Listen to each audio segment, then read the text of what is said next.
نئی صبح audio column service میں خوش آمدید۔ روزنامہ جنگ سے کالم پیش ہے معاف کریں آگے بڑھیں۔ کالم نگار ہیں انور علی اور آواز ہے نادیہ صبا کی۔ اگر آپ نئی صبح کی آڈیو لائبریری سے مستفید ہونا چاہتے ہیں یا پھر ہمارے ساتھ والنٹیئر کرنا چاہتے ہیں تو وزٹ کیجیے ہماری ویب سائٹ www.naisubah.org naisubah.org۔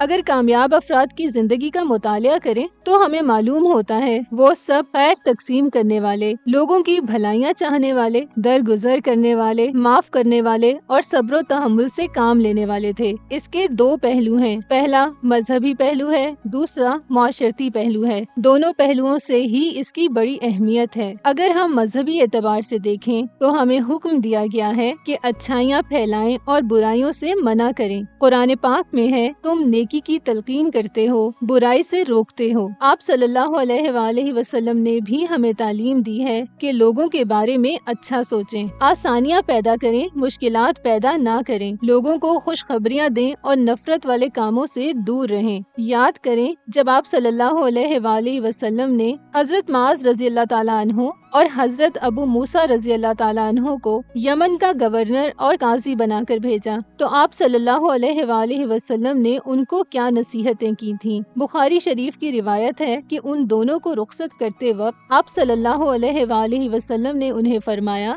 لوگوں کو خوشخبریاں سنانا اور نفرتیں نہ دلانا، لوگوں کے لیے آسانیاں پیدا کرنا اور ان کے لیے مشکلات پیدا نہ کرنا۔ گویا ہمیں مذہبی اعتبار سے حکم ملتا ہے کہ لوگوں کے لیے آسانیاں اور سہولتیں پیدا کریں، ایسے کام نہ کریں جن سے عوام کو مشکلات کا سامنا کرنا پڑے۔ چنانچہ ہمیں محبتیں بانٹنی چاہیے، نفرتوں کے سوداگر نہیں بننا چاہیے، کمزوروں کو سہارا دیں، غریبوں کے لیے مخلص بنیں، مایوسی کے اندھیرے سے انہیں باہر نکالیں، امیدوں کے چراغ جلائیں۔ اگر ہم معاشرتی پہلو سے دیکھیں تو ہر معاشرے میں اس شخص کو پسند کیا جاتا ہے جو لوگوں کی فلاح و بہبود کے لیے کام کرتا ہے، جو غریبوں کی مدد کرتا ہے، جو معاشرے کو بہتر کرنے کی کوشش کرتا ہے، جو مایوس لوگوں کو امیدیں دلاتا ہے۔ کتنے افسوس کی بات ہے کہ آج ہر دوسرا شخص نفرتوں کا سوداگر بن چکا ہے، اشتعال انگیزی ہے، غصہ ہے، ایک دوسرے کے خلاف نفرتیں ہیں، ایک دوسرے کی ٹانگیں کھینچی جا رہی ہیں، کوئی کسی دوسرے کو خوشحال دیکھ کر راضی نہیں۔ آپ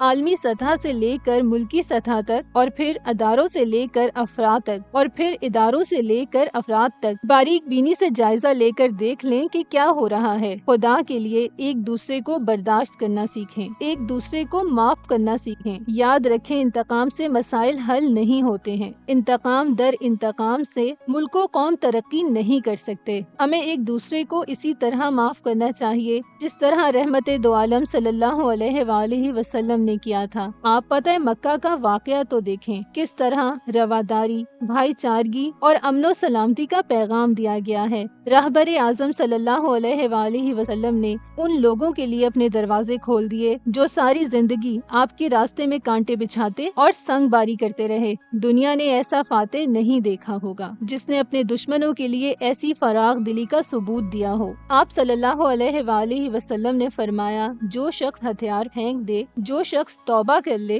معافی مانگ لے، گھر کا کواڑ بند کر لے، سب کو امان ہے۔ فتح مکہ کے موقع پر آپ نے اعلان کیا تھا آج سب کو معاف کر دیا گیا ہے، اپنی جان کے پیاسوں تک کو معاف کر دیا۔ ہندا جس نے آپ کے چچا حضرت حمزہ رضی اللہ تعالیٰ عنہ کا کلیجہ چبایا تھا، آپ صلی اللہ علیہ وآلہ وسلم نے اس کو بھی معاف کر دیا۔ وحشی جو پیارے رسول صلی اللہ علیہ وآلہ وسلم کے چچا حضرت حمزہ رضی اللہ تعالیٰ عنہ کا قاتل تھا، جب مسجد میں داخل ہوا تو صحابہ کرام رضی اللہ تعالیٰ عنہما نے اسے قتل کرنے کے لیے تلواریں اٹھا لیں۔ آپ صلی اللہ علیہ وآلہ وسلم نے فرمایا چھوڑ دو۔ آپ نے ان کو معاف کرنے کے بعد صرف اتنا کہا میرے سامنے نہ آیا کرے کیونکہ مجھے میرے چچا یاد آ جاتے ہیں۔ یہ اسلام ہی تو ہے جس نے غیروں کی بھی حفاظت کا نہ صرف حکم دیا بلکہ عمل کر کے بھی دکھایا۔ فارس جب فتح ہوا تو بادشاہ نوشیروان کی بیٹی بھی مال غنیمت کے ساتھ گرفتار کر کے لائی گئی۔ اسے جب دربار نبوی صلی اللہ علیہ وآلہ وسلم میں پیش کیا گیا تو اس کے سر پر دوپٹہ نہیں تھا۔ آپ صلی اللہ علیہ وآلہ وسلم نے حکم دیا ان کے سر پر دوپٹہ رکھا جائے۔ عرض کیا گیا یا رسول اللہ صلی اللہ علیہ وآلہ وسلم یہ تو مسلمان نہیں ہیں۔ آپ صلی اللہ علیہ وآلہ وسلم نے فرمایا بیٹی تو بیٹی ہوتی ہے، ہاں کسی کی بھی ہو۔ انسان تو انسان، حیوانوں کے ساتھ بھی اسلام نے اعلیٰ برتاؤ کیا۔ وہ واقعہ تو سب کو یاد ہوگا۔ ایک اونٹ نے آپ صلی اللہ علیہ وآلہ وسلم کے قدموں میں سر رکھ کر اپنے مالک کی شکایت کی۔ آپ صلی اللہ علیہ وآلہ وسلم نے فرمایا اس کا مالک اس سے کام زیادہ لیتا ہے اور اسے گھاس کم دیتا ہے۔ اس کے بعد آپ نے جانوروں کے حقوق بھی بیان فرمائے۔ دوسروں کو معاف کرنا بڑے دل گردے کا کام ہوتا ہے۔ یہ کام وہی کر سکتا ہے جو شخص قوم کے ساتھ مخلص ہو، جو خدمت کے جذبے سے سرشار ہو، جو خیر خواہ ہو، جو ہمدرد ہو۔ معاف کرنے سے ہی قومیں آگے بڑھتی ہیں، ترقی کرتی ہیں۔ اب میں ماضی قریب کی اور غیر مسلم معاشرے کی بھی ایک مثال دیتا ہوں۔ دیکھیں، نیلسن منڈیلا نے اپنی قوم کی آزادی کے لیے طویل اور صبر آزما جدوجہد کی۔ 20 سال تک سلاخوں کے پیچھے رہے، قید تنہائی کاٹی،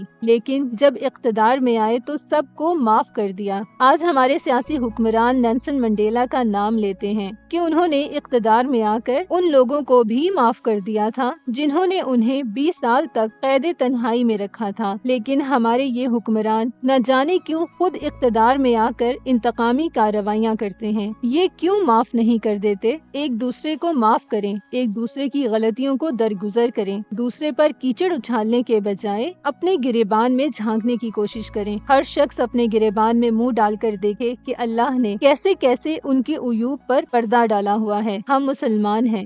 دین اسلام نے ہمیں پردہ پوشی کا حکم دیا ہے کہ دوسروں کے عیبوں پر پردہ ڈالیں۔ معاف کر دینے سے کامیابی ملتی ہے۔ آپ بھی کامیاب ہونا چاہتے ہیں تو آج ہی سے معاف کر دینے کی عادت اپنائیں۔ کامیابی آپ کے بھی قدم چومے گی۔